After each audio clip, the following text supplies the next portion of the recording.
Most Haunted, one of the UK's most famous paranormal TV shows. And it had it all. Haunted locations, eerie encounters, and gripping investigations. But behind the scenes lurked a much darker reality. One that was filled with scandals, accusations of fakery, and shocking revelations from former cast and crew. Today, I'm deep diving into the controversy surrounding Most Haunted. You could say it plagued the show. From faked paranormal activity to bitter disputes with its star medium, Derek Acorah.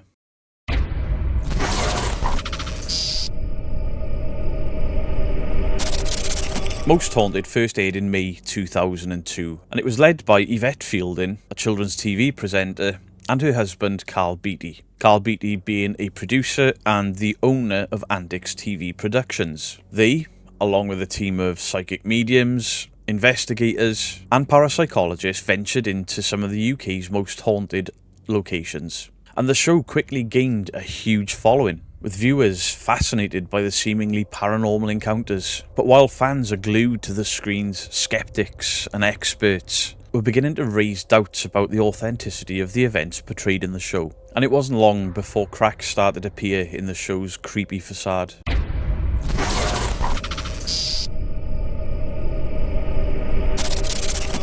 One of the most damaging blows that came to the show came from Dr. Kieran O'Keefe, who is a parapsychologist and also was the show's resident skeptic. O'Keefe was brought into the show to bring scientific reason into the investigations, and he grew increasingly uncomfortable with what he saw as staged paranormal activity. In a now famous 2005 interview with The Mirror, O'Keefe exposed the inner workings of the show, claiming that much of the ghostly activity was either faked or exaggerated. He even revealed a trick that he played on Derek Acorah, the show's lead medium, in a way to test his authenticity. The spooky truth, Most Haunted exposed as a fake by the star that claims Derek Acorah's show features showmanship and dramatics. Parapsychologist Dr. Kieran O'Keefe lifted the lid on the ghost hunting series. The TV show that spooked millions with its footage of hauntings and poltergeists has been exposed as fake by one of its own stars. Resident parapsychologist Dr. Kieran O'Keefe has sensationally lifted the lid on the ghost hunting series Most Haunted and claims that the public are being deceived by showmanship and dramatics. He accuses the show's medium Derek Acorah of hoodwinking viewers by pretending to communicate with spirits and obtaining information about locations prior to filming. The Mirror has also obtained unedited footage which appears to show presenter Yvette Fielding and her husband faking paranormal occurrences such as ghostly bumps and knocks. Most Haunted has quickly achieved cult status since it was launched in 2002 and is Living TV's most successful programme. Millions of viewers tune in regularly to watch ex-Blue Peter girl Yvette and her team of ghost hunters spend the night in some of Britain's most haunted locations. It has made Acorah, who claims to be guided by an Ethiopian spirit guide called Sam, into one of the country's best-known psychics. Tonight the show will start its biggest ever live vigil, a 4-hour night Halloween special from East London following the murderous trail of Jack the Ripper. Yvette Fielding has said of the show, which is made by her husband Carl Beattie's production company Antics Productions, there is no acting in this programme, none whatsoever. Everything you see and hear is real, it's not made up, it's not acted. But our investigation reveals how the programme uses careful editing to mislead viewers and, on at least one occasion, has even lied about the location of filming. Kieran, a lecturer in the paranormal at Liverpool's Hope University, knows speaking out will probably put an end to his media career, but he believes viewers should know the truth. He says he isn't the only member of the crew who feels viewers are being cheated. Other crew members have been irked by Derek and what's going on, because it turns what should be a serious investigation into a laughing matter. And our exclusive footage shows other members of the team occasionally forget they are on camera. One of the clips, later edited out, shows Carl push an unwitting sound man in the dark and pretend it was a poltergeist attack. In the remaining footage, he says, "Shit, did you feel that?" Yvette says, "Are you alright? What happened?" Carl, "I felt something touch me on the shoulder." Sound man, "I felt something hit me." And in another edited clip with medium Ian Lawman, Yvette is seen on camera making a deep sigh. And in the scene that eventually went to air, Ian, after Yvette's sigh, says, "What is that noise?" And Yvette says, "What noise? Like a moan?" Ian, "Breathing or something?" And Yvette replies, "I heard like a ah." Alright. Do you want to start? Now this is important. She covers her face and says, and as she lifts her head says, Now listen to what comes next. What noise? Like a moan? Breathing or something. I heard like a... That's what I heard. That's exactly what you heard. Because Yvette made that noise. Kieran recalls, as we walked into the bedroom, Derek touched the bed and came out with extremely accurate information.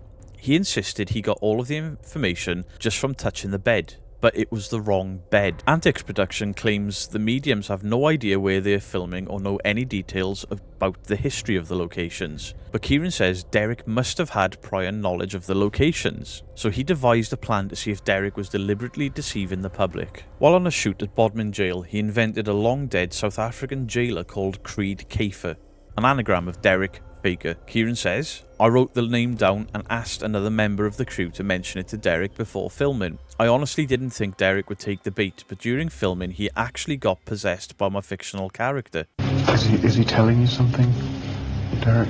This time giving you a name? Creed! Creed! On the next shoot at Prideaux Place in Cornwall, Kieran made up another fictional character, Highwayman Rick Edels, an anagram of Derek Lies, and sure enough, Derek made contact with the dead outlaw. Kieran says, in my professional opinion, we're not dealing with a genuine medium. When Derek is possessed, he's doing it consciously. All we are seeing is showmanship and dramatics. Kieran went a step further at Craigivar Castle near Aberdeen. I made up stories about Richard the Lionheart, a witch, and Richard's apparition appearing to walk through a wardrobe.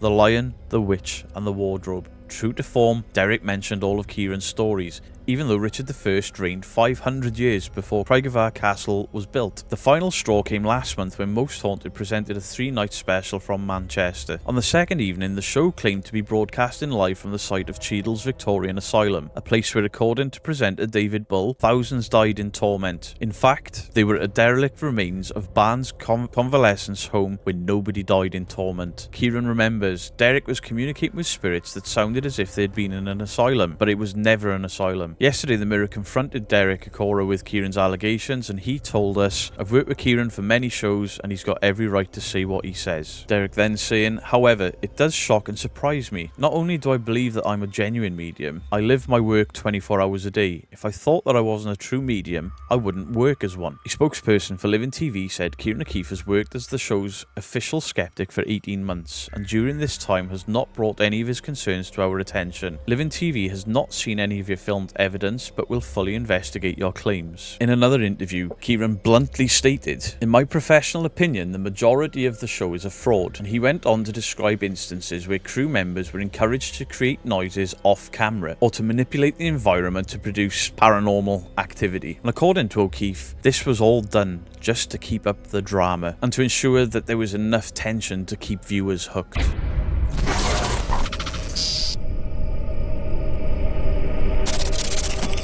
Derek Akora was one of Most Haunted's biggest draws in the early years, renowned for his psychic abilities and his dramatic possessions. His flamboyant style making him a fan favourite, but it also attracted criticism. And after the Creed Kafer incident, Akora's reputation took a huge hit. And after this embarrassing exposure, tensions between Akora and the show's creators, Yvette Fielding and Carl Beattie, escalated. In 2005, Akora left the show under less than friendly circumstances, while the official statement said that Derek had left the show to pursue his own career. But insiders reported a very different story. Akora allegedly was forced out due to mounting concerns about his credibility. Akora himself later spoke about his departure from the show. In an interview with The Sun in 2008, he suggested that the show manipulated him and set him up to fail. He claimed they didn't like how big I was becoming. It felt like I was used as a scapegoat when things went wrong. Akora then went on to star in his own TV shows, but the shadow of his Most Haunted exit always followed him.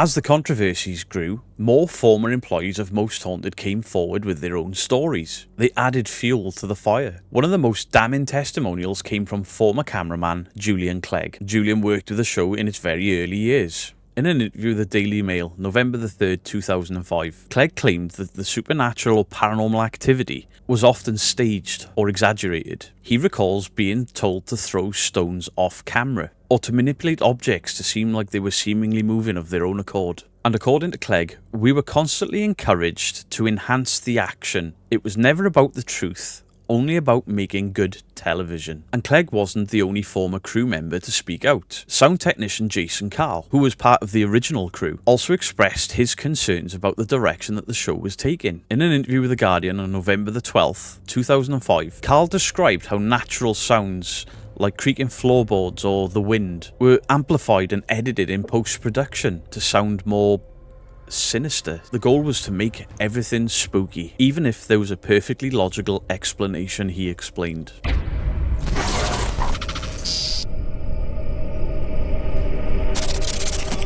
Several former employees alleged that Carl Beattie and Yvette Fielding held an iron grip over the show, and those that ever questioned their methods were forced out or fired. One whistleblower that wished to remain anonymous told the Sunday People on the 9th of April 2006 that they were let go after refusing to participate in the fabrication of paranormal activity. According to the whistleblower, I couldn't in good conscience be part of something that was blatantly misleading the public. When I raised concerns, I was told that if I didn't like it, I could leave. Eventually, I was pushed out.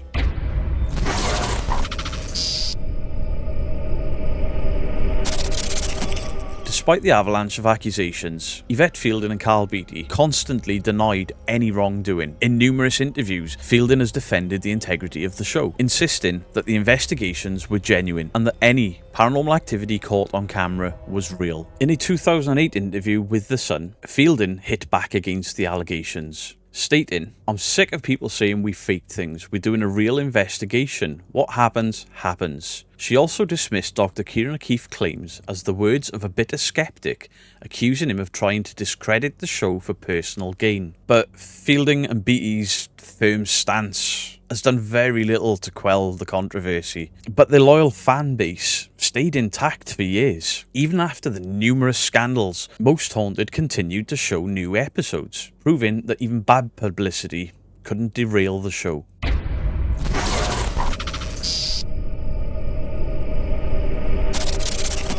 Despite the scandals, Most Haunted maintained a dedicated fanbase for many, many years. However, with new shows like Taps, Ghost Adventures and Paranormal Lockdown, Most Haunted's show became formulaic, and with the rise of the internet forums and social media, viewers became more vocal about their suspicions regarding the authenticity of what we were seeing. By the mid-2010s, Most Haunted was no longer the phenomena it once was, but it remains a cultural icon in the paranormal world. It influenced me. It influenced a lot of the teams that I work with. Its impact on the ghost hunting genre is undeniable, even as questions of its honesty persist.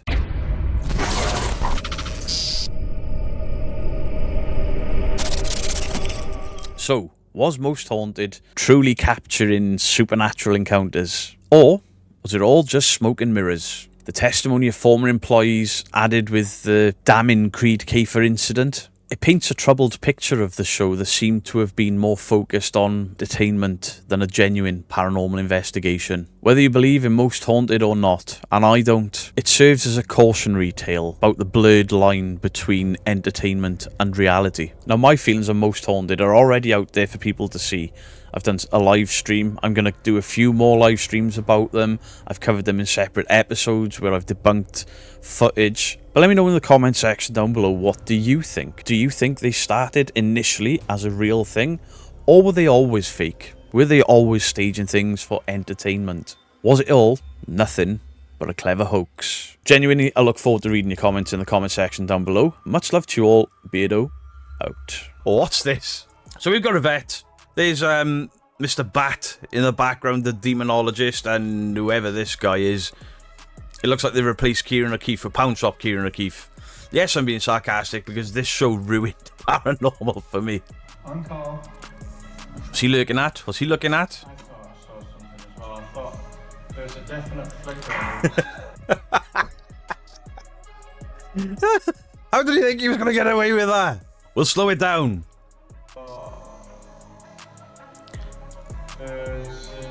There goes his arm. Whoop. Okay, so slowed it down for you guys, and we'll play it again in full time. You just see him lurking around, looking to see if anyone's looking at him. There's sounds coming from over there, and then he does that. And then you hear the stone or the pebble land. Now, it is rumoured that Stuart Torval, the cameraman that's been with him from day one, the brother-in-law, is called Stuart Pebbles. I thought I saw something as well. I thought there was a definite flick. There's the throw, there's the bang. How ridiculous? They actually got banned from 30 East Drive. A, for throwing knives. B, for damaging the banister with the pull of Carl going up the stairs. Now, and I remember watching this live in 2015, and it was at this point I was like, I'm done with this crap. Now, you will see there is a cable running up this banister with these white little clips over them. This cable is still black because it's black armoured cable. Black plastic cable. This recorder or whatever it is, black plastic, not a rope. All the camera cables throughout all of this episode show black on night vision. So what is that white thing just attached there, and why are you hiding that so well? He comes round the corner. White wire, the white rope is in shot. He realises it and then sticks himself to the banister to make sure that we, the viewer, can't see it. And then what happens is comedy gold.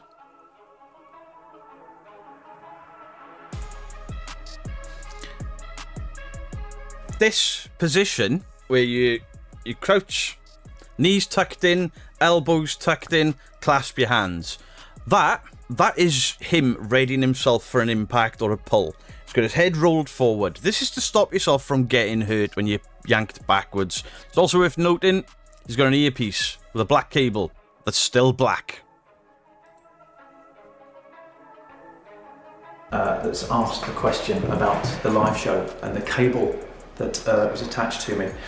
It's not for the Lunatic Fringe. This is actually for the fans who have asked a very sensible question. You are the Lunatic Fringe, idiot. You were caught, and instead of just being asked, saying, do you know what, we tried to up the ante for the live at the home of the most violent poltergeist in the UK because nothing happened, so we threw knives and attached a rope to me for fun.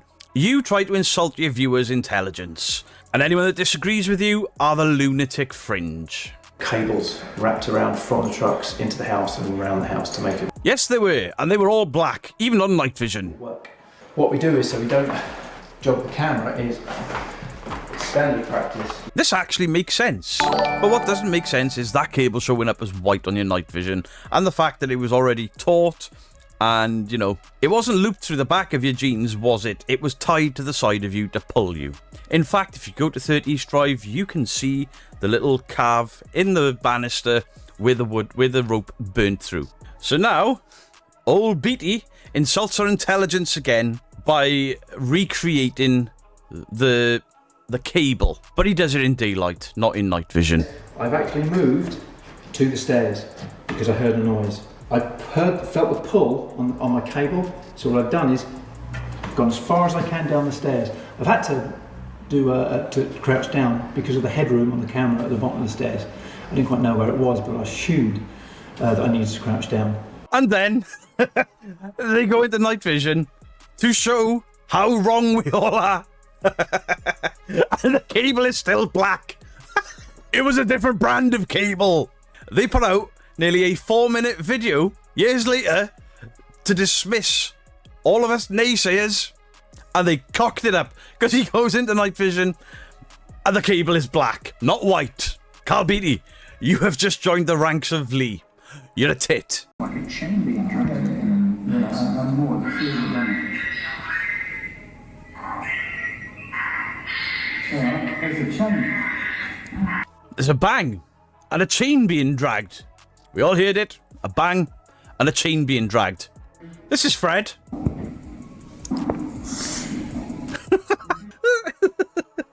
The bangs were him stepping forward twice and then purposely spinning on the spot so his shoes made a noise, and they claim that is a chain being dragged. And they put this out in an episode that you can watch on Sky TV.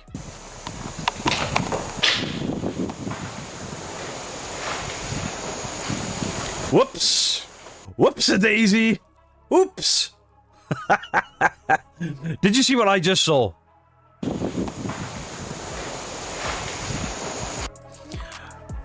Whose arm is that? Whose tracksuit is this? You literally just opened the door, saw somebody and go, whoop. And that also made it onto TV. And then we'll get into how it was done. And I'll show you how it was done by recreating it. So this involves Carl Beatty and Stuart Torville. Stuart, who is nicknamed by the crew Pebbles, because he was always throwing little pebbles and rocks whilst investigating to up the ante a bit. They're at the Woodhouse, and Carl and Stuart see an apparition. Look at this apparition going up the stairs. Wow.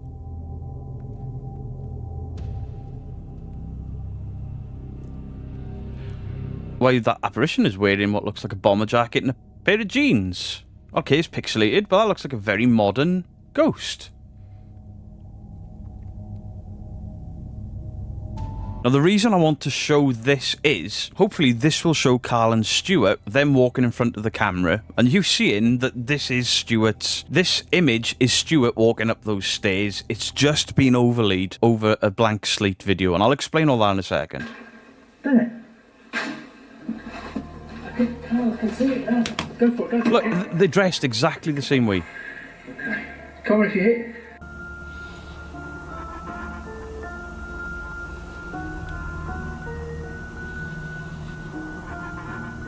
Oh my god, who is that? I'm here on my own. Who is that? There's somebody going up the stairs. Wait. I will push and I will damage you! Get moving! Now! Who do you think you are?